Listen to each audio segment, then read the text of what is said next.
what's up? I'm Ashley. Thank you for watching this video.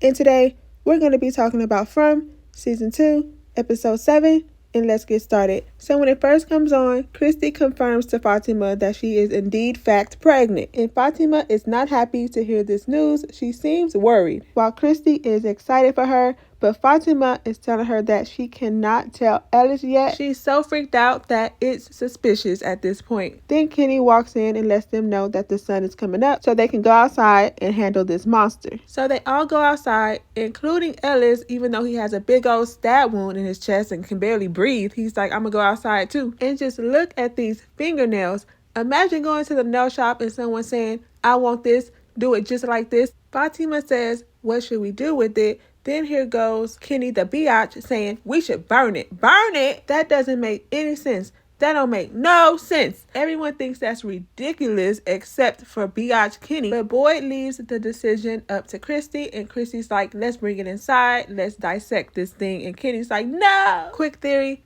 y'all gotta watch out for Kenny. Kenny could be the mole. I still think it could be Donna or Fatima, but Kenny, I'm not leaving him out either. He was throwing too much of a tantrum the whole time. The whole episode. Why not cut it open and see what's going on? Why you don't want nobody to know? I get what he was saying when he was like, you don't know if you cut it open what's going to happen. But no, this is your chance. This is the chance. I'm keeping my eye on you, Kenny. But Boyd told Ellis that he should go back to Colony House because they don't need anybody coming down there to check on him. Everybody don't need to know what's going on over here. So him and Fatima head back to Colony House. But the whole time they were outside, Elgin was looking zoned out like he was thinking hard about something. Boyd looked at him and said, hey, are you okay? And I knew right then and there, Elgin was probably having a vision or something, thinking about what he done saw on the bus or something. I don't think it's a coincidence either that Elgin and Ellis sound a little similar. And I think it could have something to do with that theory that some of y'all came up with Elgin being Fatima and Ellis's child. I don't know. Then we get to Colony House where we see Dale and Donna. And Dale is apologizing for what he did to Ellis. He's worried about being put in the box, and you should probably be put in that box because what are the consequences? And he's also worried about the food. He's like, we don't got enough food. Then Donna locks him inside of the room, and as Donna is heading out, Bacta, the bus driver, is like, so what you gonna do with him? What's the consequences? Because he tried to throw me outside. But Donna just brushed her off and said, I promise you, we're going to take care of this. We're going to figure this out. We take care of our people. Because someone told her that Ellis and Fatima are back. So she was like, I got to go. But no, that's not enough for me. Either you handle it or I'ma handle it. You don't want me to handle it. You don't want me to handle it. But then Donna goes downstairs and she starts helping Fatima get Ellis up the stairs. But back to Dale being put in the box, because if he doesn't get put in the box, he gotta go outside at least. Why isn't Donna mad at Dale when she was livid at Randall? I think she doesn't like her authority being questioned. That's why she was so quick to throw Randall outside. Or it could be because she's the mole and Randall could be throwing off the plan. After that, we see Ethan tell his dad that he wants to go visit Victor. Jim is like, no. Julie's like, it's okay. I was gonna head up there anyway. He can come with me. Jim's like, no. Tabitha's like, it's okay. They can go. And Jim's like, can you come speak to me outside for a minute? And when they get outside, he starts talking about, we have to be on the same team here. I don't want my son walking around hanging out with an emotionally stunted freak who walks around with a gun in his lunchbox. Tabitha said, hey, that emotionally stunted freak saved your daughter's life. Then Jim starts talking about the same theory he's been talking about how he heard voices on the radio. And Tabitha's like, how do you know that those voices were human? You don't know that? Then he starts talking about how the tunnels that she was in could be connected to the voices that he heard, and thinks that they purposely put her there. She was like, explain it then. She's basically questioning his theory, and she just says, you know what? I'm going inside the house and having pancakes with my kids. She's tired of him. She don't want to hear that no more. Then when she goes inside, Jim looks up and sees a drone flying in the air and sees that Randall is flying the drone on top of the bus. So we're back with them at the clinic with this monster, and they got the monster laid out on the table now. They're trying to figure out what kind of tools they need to cut it open, and Kenny is over there still complaining about cutting open this monster. And as he's complaining, Marielle runs out because she got to throw up. She didn't make it to the toilet. She threw up right there on the floor. She's having withdrawals. And Christy let everybody know, she's like, my girl's having withdrawals. Nothing to see here. Go get the equipment that we need to cut open this monster. So now Jim has made his way onto Randall's bus He didn't even knock first. He just walked right in. We find out that the drone was from Randall's nephew because that's where he was headed to. Then Jim thanks him for trying to help him when he got stuck underneath the house. Randall says, "You're welcome, but seeing that your wife wasn't even down there, it seems like you got those two guys killed for no reason." Jim just looks at him and says, "That felt good right now, saying that?" Yeah. Randall said, "Why don't you just go F off?" Jim asked him, "How much do you think that drone can carry? Come take a walk with me." And Randall's like, "Nah, you seem suspicious." But then changed his mind when Jim said, "What if I told you that drone will be able to get you to go see your nephew for his birthday?" Ethan went to go visit Victor, and Ethan says, "Why are you so mean to me?" So Victor let him know that it's easier if he just stayed away from him because bad things happen to his friends here. And I'm like, oh, that's important to remember. Bad things always happen to Victor's friends, so either they be turned into monsters, they die, they disappear, or something. But when Ethan started to walk away, that's when Victor said the markers were a bad gift because the orange color was dry. So that was his way of getting back in there and forgiving Ethan and becoming his friend again. And he's like, "If you want to help me, that's fine. We just have a lot of measuring to do." After that, we see Marielle withdrawing and Christy taking care of her. And when Christy walks out, her and Boyd have a conversation and they both agree that they're scared, but that they still need to cut open this monster. After that, we see Jade at the bar trying to figure out a way to make the alcohol taste better. Then we see Tabitha walk inside, and that's when she started asking Jade, "The other day when you saw me freaking out in the woods, you didn't seem freaked out or bothered by it. Why was that?" That's when he tells her it's because her husband found him that way before. And when that whole thing happened to him and he was having his little episode, he got attacked by a very angry Civil War soldier. After that, we see Jim telling Randall about the voice he heard over the radio and how he thinks this whole thing is an experiment. And while they're having this whole conversation, Jim is walking him to their RV, where he brings out this big old antenna thinking that it's going to fit on top of the drone. And while they're inside the RV, Randall brings up this good point. He's like, "If you think this whole thing is an experiment, what makes you think that someone here in this town isn't in on it? Someone here could be the mole." Now we're about to see Jim going even more crazy. He's already going crazy over the voice he heard over the radio. Now he has in his mind that someone in town could be in on this whole thing. He's going to be going crazy. He's about to be getting on everybody's nerves, especially the mole's nerves. We see Julie checking on Fatima and Ellis, and I don't think it's a coincidence that they're doing this wide shot and showing us these creepy drawings of Fatima. Something is wrong with Fatima. I can't put my finger on it, but something is off. Then Donna walks inside with a platter of food for Ellis, and Ellis is saying, "Aren't we in a food shortage? Why are you bringing me all this food?" But Donna insists that it's only a minor and temporary food shortage. Okay, girl. And she's telling Ellis that she's feeling really bad about what happened and that she should have been there. I wonder if she's feeling so bad because this is throwing off the plan. And even though this could be throwing off the plan, she's still feeling really bad because she actually does like Ellis. I want to know why. When Julie was walking out of the colony house and Elgin called her over, he seemed to be surprised and confused at what she was talking about when she said, "We have to stop meeting like this." Why was he so confused? But he asked her if they could go somewhere and talk.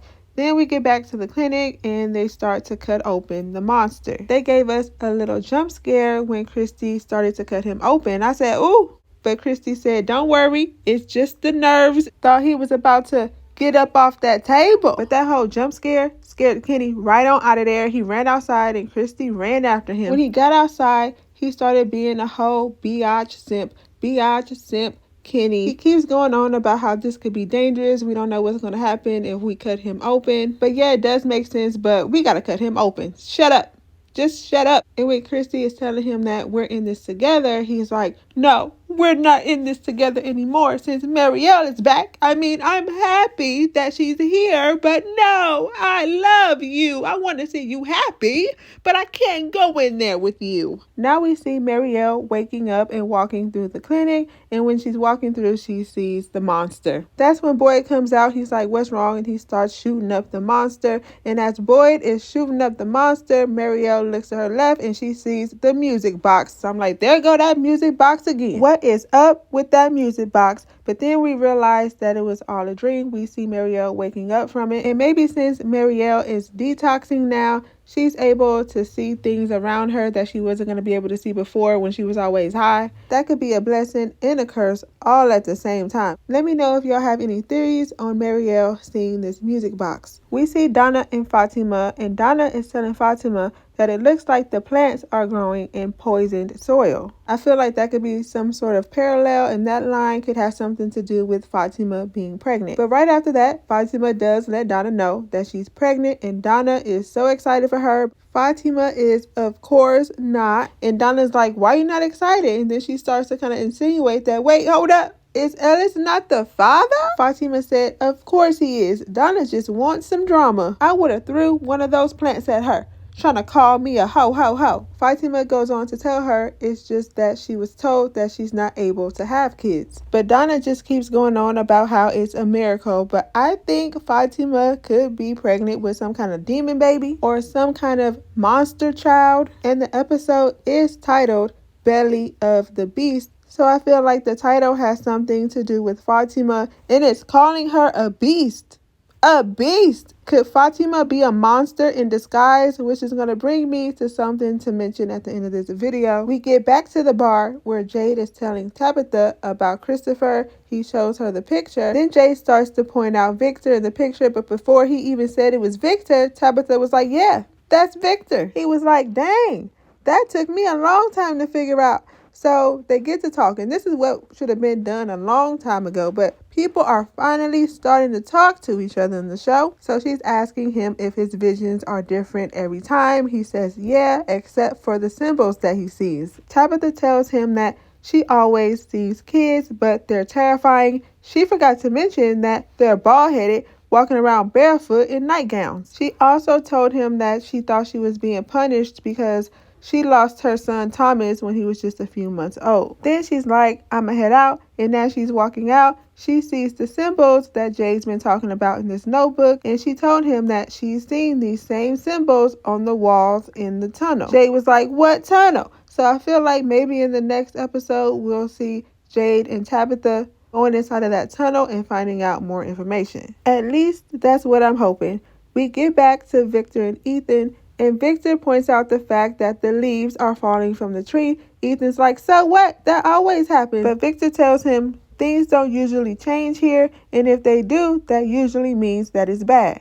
Ethan tells him, well, if this has never happened before, maybe it's good. And now that has Victor thinking, and me too, because maybe he has a point. Finally, they are dissecting this monster that got him wide open on the table. And they discover that the inside of this monster is human and has human organs, but it's dried up. It's drier than a desert up in there. Christy is livid. She's thinking that it's going to be blood inside of this monster. That's what they need since that whole my blood is your blood thing. And nah, it's dry. Christy goes crazy. She starts having a tantrum and she starts to repeatedly stab the monster until this orange looking liquid comes out. And we find out that that liquid is from the gallbladder. Something is better than nothing. So now they have a chance on finding out what's going on with these monsters. They get something to suck it out so they can use it some kind of way. We get back to Elgin and Julie, and Elgin told Julie about how Boyd killed the monster, but don't tell nobody. He don't want nobody to know yet. Then he tells her that he feels like there's something that he's supposed to remember, but just can't. And he feels like when he was outside looking at the monster laying down on the ground,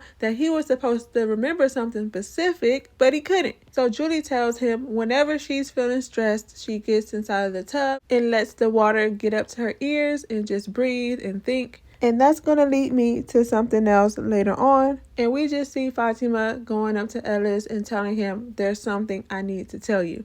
Then we get back to Boyd and Kenny is asking Boyd if he really thinks that this gallbladder liquid is going to kill the monsters. And Boyd is like, I have no idea, but we have to try. And they have to figure out a way to inject it. Y'all let me know how y'all think they're going to end up injecting this inside of the monsters. Kenny's like, I'ma head home, let Christy know. And as he's walking away, Boyd stops him and lets him know that if he wants his badge back, he can get it. Marielle is telling Christy about the dream that she had about how the monster came back to life, and that makes me think that maybe the monster will eventually come back to life. It is not dead yet because this is a main character monster, and if this one doesn't come back to life, then maybe another one will when they try to kill that one. Then we get to Elgin in the tub. He's taking Julie's advice, and as soon as he relaxes and slides down to his ears, the music box appears, and then all of a sudden someone is trying to drown him in the tub. It's a woman, and she's looking like a skeleton zombie. Maybe a beast even, being that this is the title of the episode, Belly of the Beast. And it brings me back to when I said she could be the beast. She could be having a devil monster baby. It could be that theory where Elgin is her child and she's drowning him for some reason. And this could be something that Elgin was trying to remember but couldn't. The top on this skeleton zombie looking woman looks like something Fatima would wear, but it's not the exact one. It doesn't look like the same one that she was wearing in this episode. The one where she's looking like a zombie looks more yellow, but I could be completely wrong. This is probably not even Fatima. And Fatima's hair is way longer than this. And I don't think it's a coincidence that when Elgin was talking to Julie, it was by the pool of water. And when Elgin was talking to Fatima, it was also by a lake. And now he's almost getting drowned in the tub. Once he started to clear his mind and get to thinking, maybe this was something that was trying to come to him when he couldn't figure out what it was. Maybe this is it or a clue to it. But this all could be a dream, because why is he in the tub with the shirt on? Ain't no excuse for that. I don't care if you was just in there trying to remember something. Take it off. But I thought this was a really good episode. Y'all let me know what y'all thought about it in the comments so we can talk about it. And if you haven't already and want to see more videos like this, don't forget to like, comment, and subscribe. Thank you for watching this video, and I'll see you in my next one.